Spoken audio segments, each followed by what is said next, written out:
Merhabalar, kanalıma hoş geldiniz, sefalar getirdiniz. Umarım hepiniz iyisinizdir.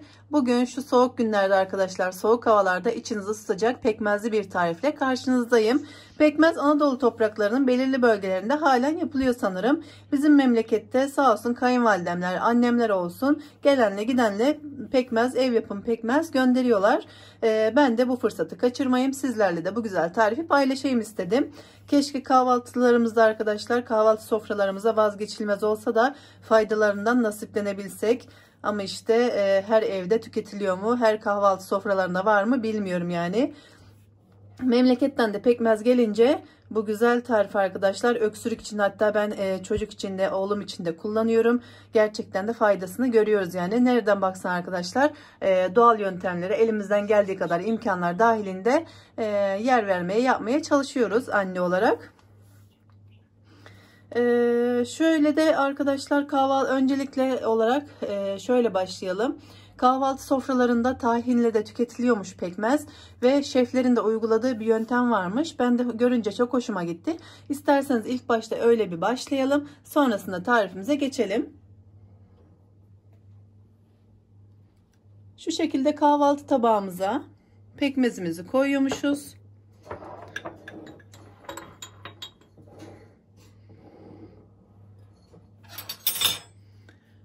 Ve şöyle tahinden de pekmezin üzerine şu şekilde çapraz yapıp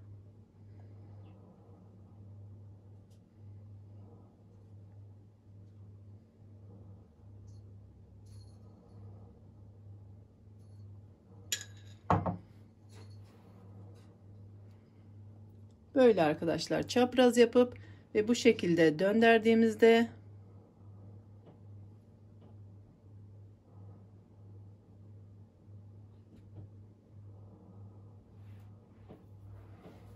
böyle şık bir sunumla arkadaşlar karşılaşıyormuşuz. Ben de şu an ilk defa sizlerle birlikte deniyorum ve hoşuma gitti bu yöntemde arkadaşlar. Kahvaltı sofralarımızda inşallah bizim de vazgeçilmezlerimiz arasında olacak. Şöyle koyalım. Şimdi gelelim tarifimize. Tavamızı ocağımıza koyduk. Yine şöyle memleketten gelen tereyağı arkadaşlar. Siz tabii bu imkanlar yoksa artık marketten de alabilirsiniz. Tereyağımızı koyuyoruz. Tereyağımız ocakta erirken faydalarından da biraz bahsedelim arkadaşlar. Pekmez vitamin ve mineral açısından oldukça yüksek.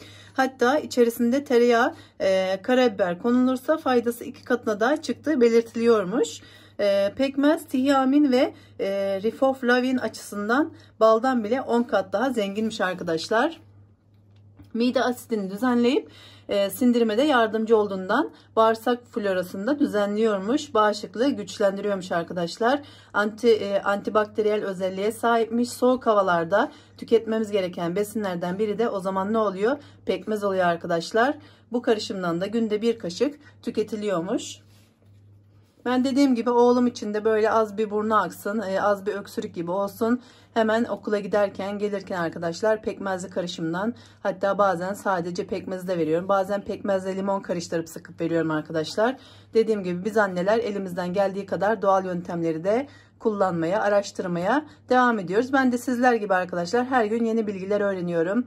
Her gün farklı videolar izliyorum. Deneyimlerinizi de takip ediyorum arkadaşlar.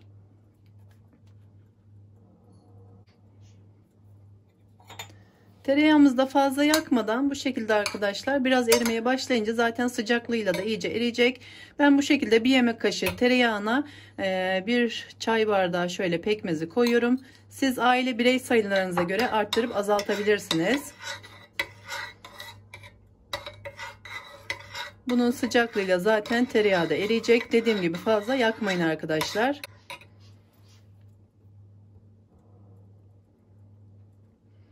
İnmeye yakında arkadaşlar şu şekilde yarım çay kaşığı kadar karabiber ekliyoruz.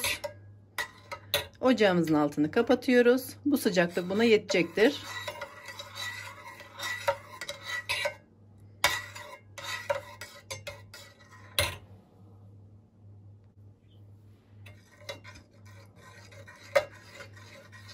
Artık iyice eridi arkadaşlar tereyağımız. Şöyle de göstereyim. Pekmezle iyice böyle özleştirdikten sonra artık ılıyınca arkadaşlar bu şekilde bir yemek kaşığı kadar içirebilirsiniz.